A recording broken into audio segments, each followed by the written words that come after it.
Welcome. This is Triaging Time, and I'm your host, Dan Luna. Today's show, we have Dr. Glenn Paige. Dr. Paige was born in New Orleans, Louisiana, and received his medical degree from Louisiana State University. He did an internship in internal medicine, followed by a residency in anesthesiology and fellowship in pain management at the University of Florida. He remained a faculty member at the University of Florida and was a NASA Space Shuttle support physician for several years. In 1997, he left academics and went into private practice in Bradenton, Florida, until moving to North Carolina in 2001. He has held numerous leadership positions, including Chief of Staff, Chief of Surgery, and multiple medical directorships, and was a board member and executive leader of several healthcare centers and hospitals. He has also served as a medical expert in legal proceedings and consultant for the medical industry. In addition, he has been very active with many charities, including being an ambassador and or a member of the board of directors for charities and 501c3 organizations. He also serves as a blue and gold officer for the United States Naval Academy. He has recently transitioned from clinical medicine practice to focus on his passion on charitable works and leadership training for healthcare and business professionals and students. Glenn, welcome. Thank you, Dan. I'm excited to be here. This is great. I love it. And then I also have the Navy SEAL Foundation book up here, that's how we met. We met at an event supporting the Navy SEAL Foundation. So I appreciate everything that you do for my community. Well, thank you for your service and that of your families who take care of things while you guys are in harm's way. Yeah. And like I like to say, you don't have to wear a uniform to serve, right? So the service that you've done, here for the stateside supporting vets has been amazing. So thank you again. I got great inspiration and motivation from you and your teammates. So. Awesome. I love it. And now I'm going to kick it off with our question of life, leadership, volatility, and trauma. If you only had a few minutes with us, what advice, with your years of experience, would you leave with us? Well, the first thing I would do, based on all those things, would be to take a deep breath, listen to see what's going on around you. Try and keep your emotions in check. Look around, figure out what's going on, what the problems are, prioritize those in your surroundings, and make the best informed decision you can. I love it. And how do you practice that? Do you have recommendations for that? I think the big thing is observation, and I think listening. Mm-hmm. This is not something that I learned in medical school or in residency. You have, as I'm sure you've seen, both good leaders and bad. Mm-hmm. And I think you can sometimes learn as much from bad leaders as you can from good about what not to do. As my dad always used to say, you can learn better to learn from others' mistakes than your own. But I think I've had some good mentors throughout my life, both personally and professionally, who have guided me in the right direction. And I think you have to take it upon yourself that leadership is a skill that we all need to learn, no matter what the level or title we have. Mm-hmm. And it's not just a bunch of traits. It's lead by example and hopefully set the standard for others. What are some key components that you've seen, maybe specific in the realm of leadership for other doctors or medical staff, nurses, support, anyone in that field, something specific for them? Nope.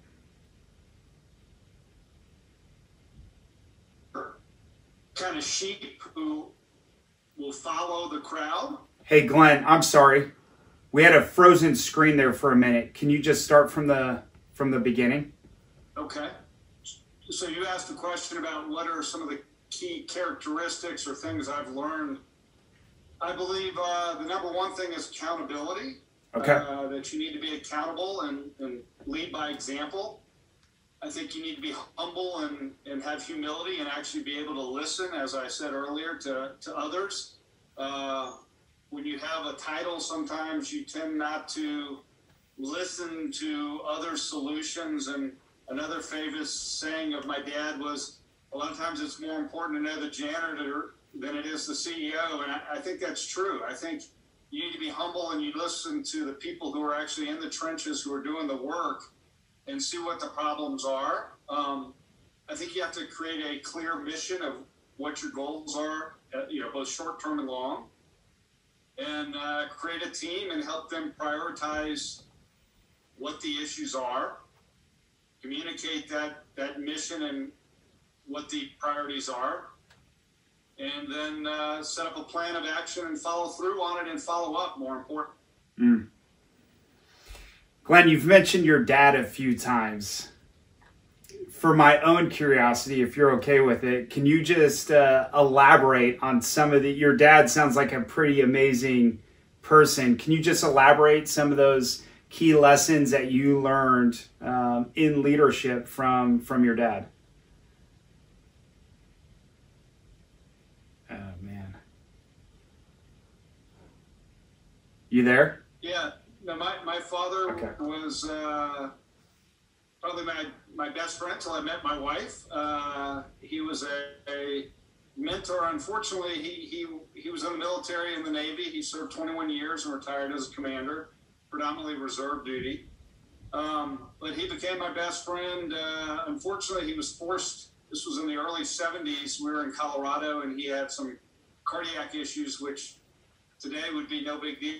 But back then, they gave him 2 years to live, and we moved from Denver, Colorado to New Orleans, where I was born, to kind of get his life in order. The curse for him was he was forced into retirement. The blessing was we became best friends, and he taught me about life. And I think some people may have trust funds. The best thing I ever got was my relationship and my friendship with my dad and his mentorship, and taught me to do things hopefully the right way. Wow, that's great. Thank you for sharing that. From those lessons that you learned from your dad, what were the main ones that you were able to carry over into the medical industry or medical field? I think the humility part is a huge part. I think being somebody who's accountable, kind of your handshaking your word and your reputation, and lead by example.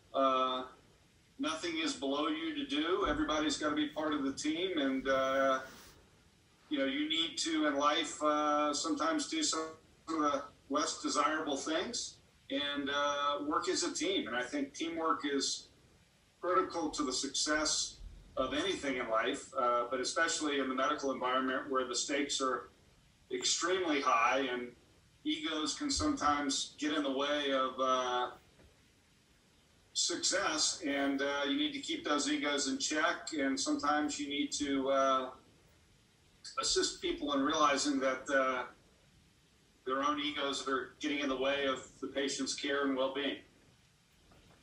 So Glenn, I think it's really important, and I love that we get to read books and learn about things.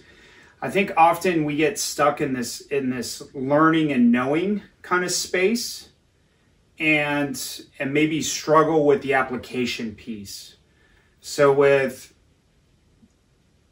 the humility, the accountability, keeping your ego in check, communication, what have you found? What have you implemented as far as practices that you've seen? Because I know you've mentored a lot of folks. What are those practices that you've shared with them that maybe didn't grow up with that foundation for them to implement it? Like, how have they implemented these things? Yeah, so again, another one of my dad's terms was learn something new every day. And I think, look, I've struggled with all the things that I've talked about as far as good leadership. I would like to think I was perfect in the accountability and the humility and keeping my ego in check and communication, but I think we all struggle at times with that. Mm-hmm. And I think, detaching ourselves from that and realizing that sometimes we are getting emotional and taking things personally. And that's critical, especially in the operating room environment where the stakes are high and where things can turn very quickly from good to bad. And, conveying that confidence not only to your anesthesia care team, the nurse anesthetist, the scrub nurses, the circulating nurse, and most importantly, communicating with the surgeon. There are times where those egos can get really big, but I think that even those surgeons who have big egos, if you have been in the trenches with them before and they realize this isn't about a turf battle between you and them and who allegedly is captain of the ship, it's more about saving their patient and everybody having a good outcome. I think they have respect for that, and that's to lead by example and set the standards that I kind of talked about. That was great. So you mentioned emotions and high stakes. I'm just curious what advice you would share with those doctors that have high emotions during this time. What was something that either you used or you saw others implement within their own life or their personal life to help process some of those emotions during tough times? Well, I think the biggest thing you can do is, first of all, get your own emotions in check. Take a deep breath, count to 10, the old scenario that you always hear about. But I think that's critical before you try and intervene, especially when you're trying to take corrective action in an emotionally charged and a potentially life-threatening situation. So, I've had incidents with surgeons where you need to explain to them why maybe their emotions may be getting the best of them, and then you move into your checklist of communication with them about how the patient is doing, or blood loss, or they need to focus on gaining control of bleeding and not worry about what I'm doing as far as resuscitation. And communicating with them what you're doing as you're doing it, not necessarily being micromanaged, but communicating with them as you're doing it so they have confidence in you and your team, and that everyone knows what's going on is critical. And, each situation is different. I think each situation that we get ourselves into is unique, and how we handle those are unique, but I think the founding principles of not getting emotional and communicating and having them understand is critical to everyone's confidence in not only your ability, but in the outcome. So something I like sharing with first responders is almost this cycle. So there's this preparation cycle. So in this cycle, the variation differs by time. Right, so there's a time component, 8-hour shift, 12-hour shift, whatever that shift looks like. There's that preparation phase before starting your shift. There's the action phase, and then there's a recovery phase. So what I was hearing was, hey, during the action phase, here's some tips, communication as you're experiencing these emotions, or to focus on yours. How about for the recovery phase? So now, especially right now with some of the first responders and doctors that are in and around a lot of death, what is some recommendations that you might have for them in that recovery phase when the shift is over with? Like how can they process those emotions? Yeah, that's a challenge, and I think that's that's part of the reason I think leadership is critical in healthcare. We don't necessarily do a really good job of doing that. We don't do a great job of debriefing because the whole team doesn't always come together. We as physicians may sit and talk in the lounge and go speak with the families and things like that. But unfortunately, in a crisis situation such as this, or, in my experience in multi-trauma, where you got to get on to the next case, it's very difficult to do that. And I think we need to create a better environment to allow ourselves to discuss these things without fear of necessarily liability, but let our emotions out and have that be okay. I think that's evolving in medicine. but I still think there's a long ways to go for us to really provide good, cohesive, and complete recovery, so to speak, and improve our care that way. And that's part of the reason I like what you're doing with your program and your in the future, is that we really need to know how to do these things. And you can go through simulations and those work well, but you need to do it frequently. You also need to go through, I call it problem-based learning or role-playing, where you've thought these things out ahead of time, because during the situation, it's a challenge to really think through these problems unless you've done it before. And I think a debrief afterwards, a structured debrief and discussion and a safe environment in which to do it would be extremely helpful. Yeah, 100%. I've seen that, the little bit of work that I've done with law enforcement, I've seen kind of essentially the same issue there, medical, fire, in the military, where we heavily focus on the technical component. And that's great. Like, we have to have that. However, we're almost dropping the human element of it, of, hey, when you, and I've been on a notification of one of my best friends who was killed overseas. I've been on that. Like, that's one of the most emotional events that I've ever been a part of.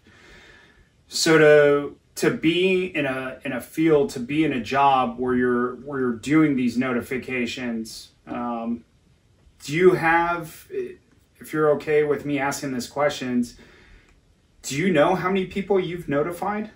How many times have you done that? Or is it more than I would like to say? I mean, a lot of it's expected as trauma or severe cardiac disease or expected, disease states that they come in emergently. But sometimes it's not. I tell a story about a young child when I was in residency who was in the pediatric ICU. It was a classic textbook diabetic ketoacidosis case on I forget how old she was, 6 or 9 month old girl, beautiful little girl, got to know her family, textbook treatment. And unfortunately, somebody had come behind in the middle of the night, not reviewing all the labs, and had changed some orders that resulted in the child having a brain herniation and dying because they didn't look at the last set of labs. And that almost got me out of medicine. And I also had another pediatric case in which a orthopedic oncologist friend of ours, who is now chairman of an orthopedic oncology group at the University of Florida, you have these kids who die. And I mean, it's really hard to come to grips with those things. But as he told me once, when I told him I wasn't sure if I could treat his patients anymore because of the emotional toll, he brought it in perspective. And he said, you're empathetic and you care. That's what we need. If you don't do it, who's going to do it? And I think that's the saving grace, is while no one likes to see death and pain and suffering, it's critical for somebody who actually has empathy and cares to go speak to those families and let them know that the best was done for their loved ones. And sometimes even when mistakes are made, own up to those mistakes.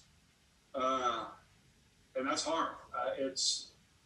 And you got to go back to what, I mean, you're in a different context, but the life and death stuff, I have not fortunately seen my own friends die, but I've had lots of death around me throughout my career. And as an anesthesiologist, with the stuff we see come in, unfortunately, a lot of them are almost dead when they get there. We get a lot of saves that make you feel better, but it's the failures that you remember the most, and hopefully we learn from. Yeah. And that was, I guess the point I was trying to even make with that question was there's a gap in training.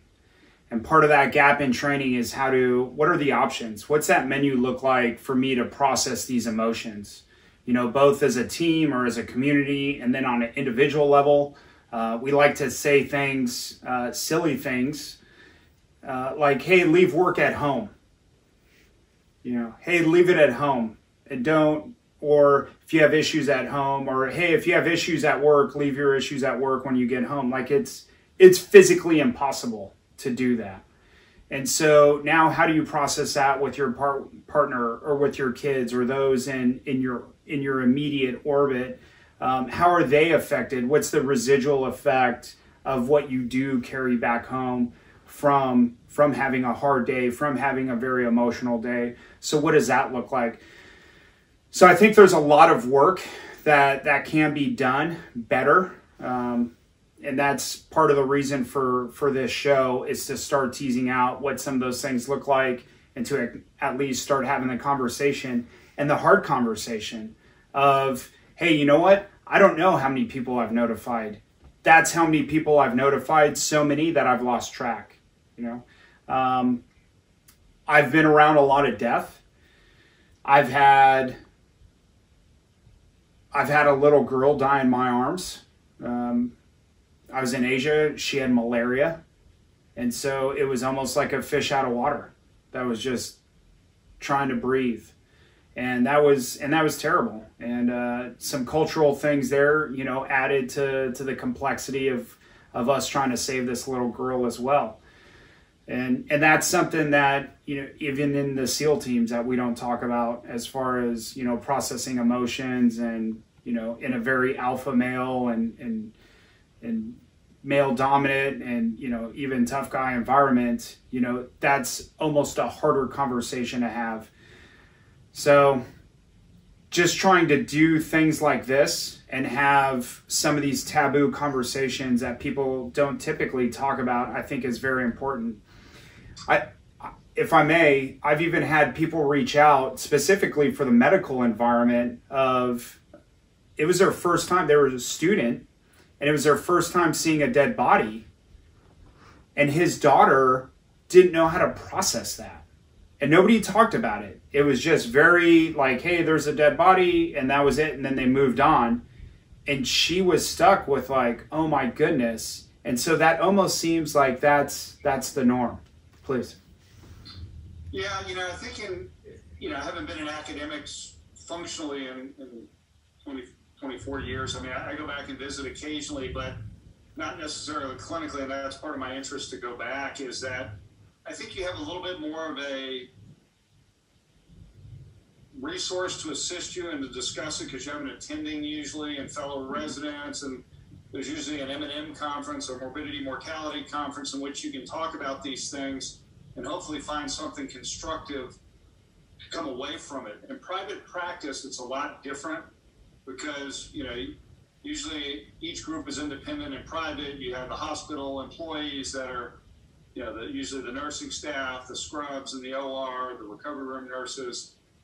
The different surgeons are usually subspecialties of their own practice and independent.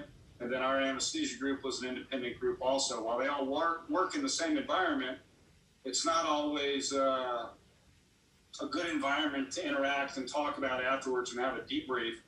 And I think you're right. I mean, I think this is something that needs to occur, and I think it's a need and a niche that needs to be filled, because I think that would make us all better physicians. It would help probably reduce liability in a sense that families would understand better, because I know how I handle a death personally when I have one in the operating room.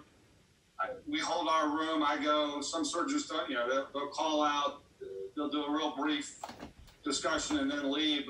But I think you hold an OR to that family has their questions answered, and they're comfortable, or as comfortable as they can be, with the loss of their loved one. And it's not a 5-minute, 10-minute, 15-minute conversation. It can be a prolonged period of time, and if that's how long it takes, that's how long it takes. But I think we need that human side of things, not only for the patients and the family members, but I think we need it for us. I mean, that makes us non-robotic, and as long as I don't have another patient coming in my OR that is life and death and I have to leave, there's no reason I can't delay that case a little longer to give the explanation and the time to the family that they need. And I think that's a tremendous need, and I think what you're doing is great, and I would love to help you, and that's part of the reason I'm here talking with you today is I think we can all be better human beings by doing that. If we were to take baby steps in the direction of change, what would some of those steps look like? Well, the first step is admitting we have a problem, which is that we don't have a system in place. The second would be allowing those people to vent and discuss what they're feeling afterwards and have an environment. It doesn't necessarily need to be immediately afterwards, but some sort of venue or program that they can sit down and talk about their feelings in a non-threatening environment where they feel comfortable speaking about their emotions, about their insecurities, maybe their anger, maybe they're feeling like they were underappreciated, and also talking about how to interact with family members who have just lost a loved one. It's just sitting here and hearing the word feelings and feelings and feelings, and two men sitting here talking about our feelings. There's still a piece of inside of me that kind of laughs, and that little voice that pokes up like, oh, we talking about feelings again? Like, oh, we're going to talk about feelings. It's just like, and I think back and I reflect, and what I've seen now as a leadership coach with clients, with other leadership coaches, talking to them, is those suppressed feelings will show up someplace. And it's typically in an unhealthy way. So you can say, oh, I'm going to ignore my feelings, or I don't have that issue. It's typically what I've seen is it shows up someplace else. It'll show up, an easy one is alcohol. It'll show up in, oh, I don't deal with it, I don't need to talk about it, but I'm going to go drink my face off. Or, hey, I'm going to go practice some other unhealthy habit, typically something unhealthy. And that's a form of them that individual trying to process those emotions. What's your thoughts on that? Or have you seen that? Yeah, no, I mean, I think you can, like I said, the first thing to do is kind of check yourself when you get into a tough situation. And again, we're not going to be robotic about our actions, but we can't be emotional in the environments. I've never been in combat, but I can imagine it's very similar to a case going bad or a life and death situation in the hospital or the operating room. You have to go into that sort of emotionless, checklist, do the job mode like you're trained to do, and that's what's going to either get you out of it. But afterwards, yeah, you have to have a constructive environment. And no, I've seen it way too many times. I mean, it's either alcohol and drugs, it's bad relationships or being abusive to others, avoiding dealing with it at all, and ultimately, self-hate and destruction and depression and anxiety and ultimately potentially suicide. There are a lot of factors that contribute to that, and I agree with you. But, in the environment that we work in and that you work in, you got to get the job done first, and you have a mission to accomplish and a task at hand. Theoretically, you have the time afterwards to debrief and to review and to hopefully improve things. But, our world, especially in the private world, is not in any way, shape, or form perfect to do that, and there's a need for that. And I think it makes us all better. It's okay to have feelings, and as two guys, especially two bald guys who obviously got some testosterone in their system, admit vulnerability. But hey, that's part of what we are. Is we're human and we're vulnerable. Yeah. Doesn't mean you're a wimp or you're a lesser person, but it's going to allow you to function ultimately better in those situations without being heartless and cold. Yeah. I totally agree with you. And I'm thinking of a few operations that I was on, and that was what you said. What I use is, or the term that I use is that action phase. Hey, during that action phase, it's almost that cold, that checklist. I've had one that I'm thinking of. There was a guy that stepped on an IED right next to us, and then we immediately, hey, check your fields of fire. There's a follow-on attack. We're being ambushed, which ended up not being the case. It ended up just being that one attack. And then the next thing was, set a perimeter, medical treatment, are we laying so almost like by the list going down it. And then afterwards, when we were back on base, trying to hold that space for the group and just process it. And what I've seen is it typically happens in small groups. Like, one individual may go off by themselves and then maybe 3 guys or 2 guys, and guys will kind of just talk in small groups amongst themselves, going through it. And that debrief that you've mentioned afterwards, I've seen it. And that typically is almost just that checklist, and it's not necessarily holding space. So still working through like, hey, what does holding space to share those emotions look like?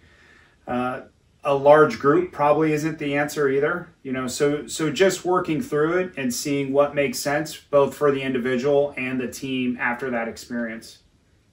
Yeah, I think one of your teammates who I'm fortunate enough to call a friend is Andy Stump, and he talks about it at times. The analogy for him is, how much stress you can handle, how much is your cup full? Some people have thimbles, some people have full cups. But I think dumping those cups out every now and then is important. And that may be, I don't know this, I'm not a psychiatrist, but, part of the post-traumatic stress, and I agree with Andy on this, it's not a disorder. When you're in these environments and you see this day to day, it's eventually, like you said, going to come out in some way.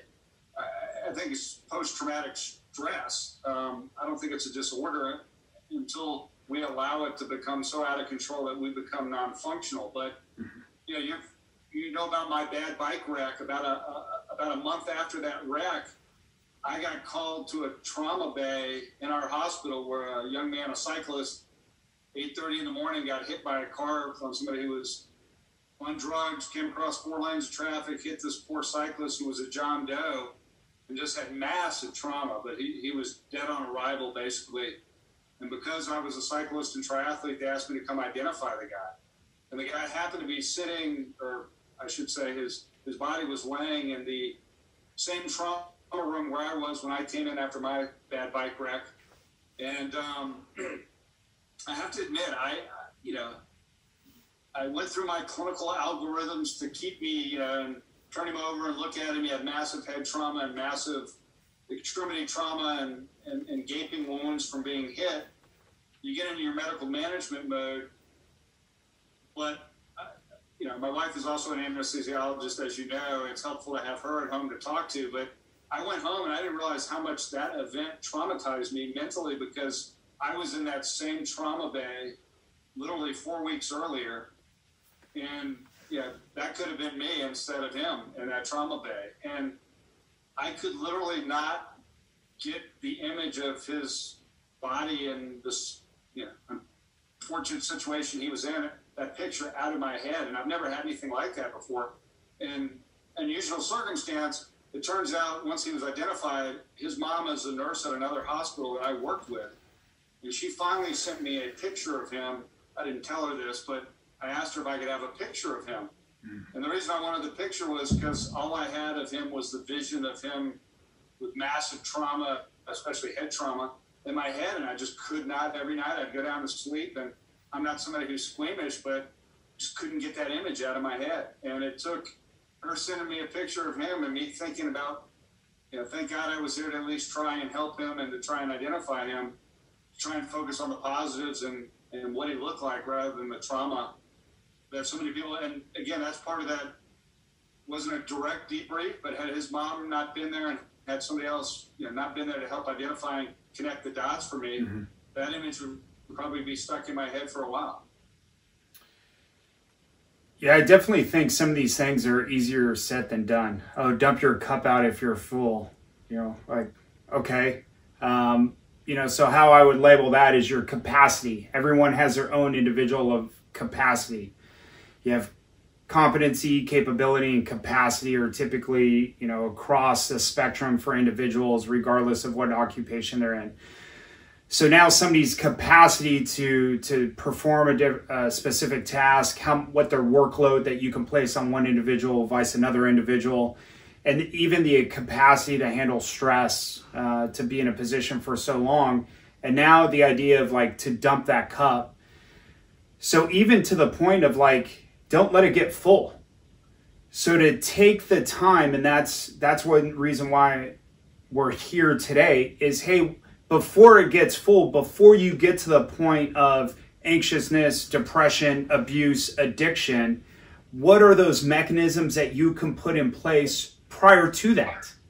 Let's not wait till things get so bad to where we now start entertaining new habits, new ideas, new culture change, right? Let's do the work up front for the goal of reducing trauma on the back end.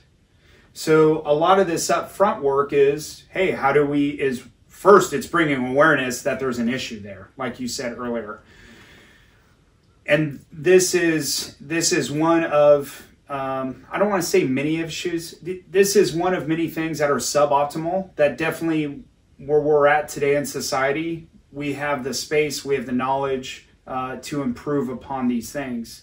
Hence the pre-traumatic coaching. So this idea of getting ahead of something prior to the trauma. And it shows up differently for everyone. For you, it might be prayer. For me, it might be meditation. For me, it might be, having a long conversation with my best friend, and that's how I work through something. For you, it might be having a long conversation with your wife because she's in the same field as you. So it looks differently for everyone, but to sit there and almost like create a menu of items. So as somebody's going through medical school or they're going through a police academy, they now have these other options other than, hey, let's go drink our face off some more, or go practice something else that's probably not the healthiest for that individual. Yeah, no, I mean, I would ask you, why were you successful for what you did? And I know what your answer is going to be, because the guy next to you on the left and the guy next to you on the right, and that's called a team. And the reason you guys are called team guys is because you function as a team, and you need that team to be there for you, both to create the plan initially for whatever the event is, whether it's surgery, the operative plan, the anesthetic plan, intraoperatively, but when it really hits the fan, that's when the team really needs to come together. And I think the part of the team that is most lacking in most environments is the after part. And I think, setting up something like that and making people aware that it's okay to say you're vulnerable, not necessarily during the period of time where you got to get the work done, but afterwards, and having a mechanism in place to talk to your peers and your teammates about that is critical. And each situation is unique, and the stresses and the time factor in your life may be unique, but the emotions are very similar. And this is why this is something critical, and we need to mentor people on how to go through this process. I agree, there's no algorithm, each is unique, but that mentoring component and educational component is critical. Yeah. As our time comes to a close, how would you summarize everything that we've discussed? So, I think this is leadership is a complicated thing, and I think triage, you can simplify it into algorithms. I think I may have told you, but I was asked to review one of the books for the McChrystal groups. One of your teammates was part of writing that, Jeff Eggers, a book called Leaders, Myths, and Reality.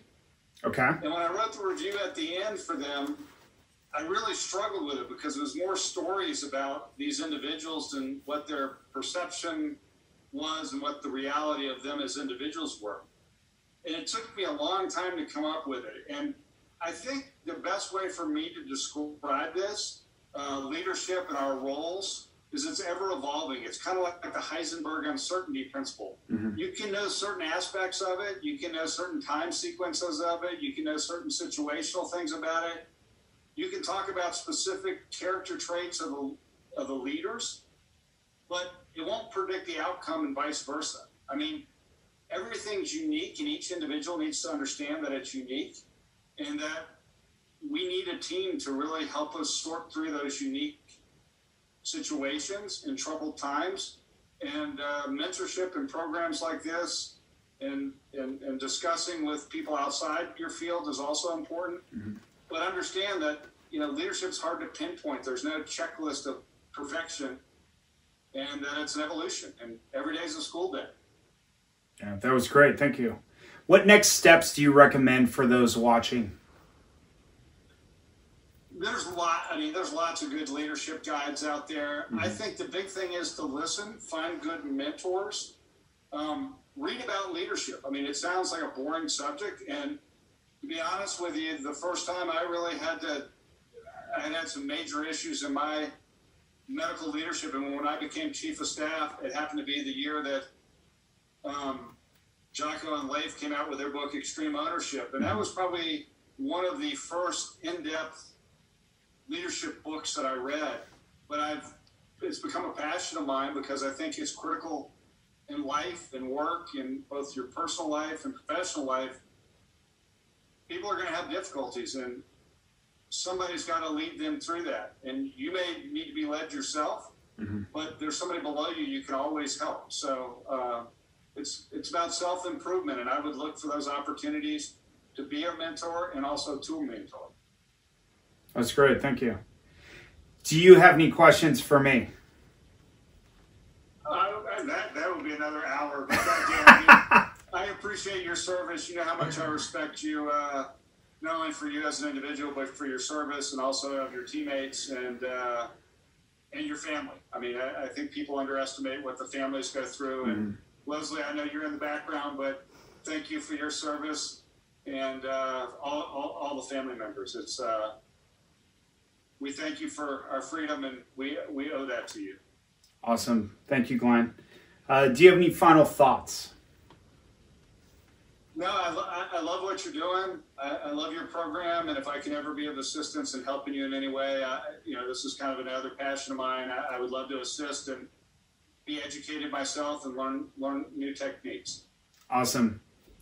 Thank you, Glenn. Thank you so much. Thank you for what you do, not only for the Navy SEAL Foundation, all the other charity work that you're doing, and time that you really sacrifice. So thank you. I appreciate that. Thanks, Glenn. Thanks for joining us. All right. If you know somebody that would get something out of this video, please share this conversation. Help us really create a community for first responders by sharing these videos, sharing them with coworkers, adding to the comments. Please like and subscribe. It's really for you guys. And I was talking to Glenn actually before this. There's different forums, there's different conventions, and just what I'm really trying to do with this show is bring a community together of those in a volatile environment to share both personal experience, academics, education, and just a platform of sharing just to help everyone in this field. So thanks again, Glenn. I really appreciate you taking the time. I know you're busy. And actually, before we get off, I know you're looking at going to New York as well here pretty soon, right? Yeah, it's more complicated, especially since there's this need for critical care and anesthesia trained people. So I'm trying to work on that. I've got emails out to the president's office, Surgeon General's office, our American Society of Anesthesiologists, some headhunters and whatnot. But I'm trying to work my way there to hopefully help out. But so far there's some obstructions in bureaucracy that have prevented me from getting there thus far. But more importantly, I hope this ends soon, and I wish everyone well. Okay, sounds good. And then I'll keep tabs on you and your journey, and hopefully have you back on here soon. Thanks. Remember, you don't manage time, you manage yourself. Leadership starts with you. Thank you.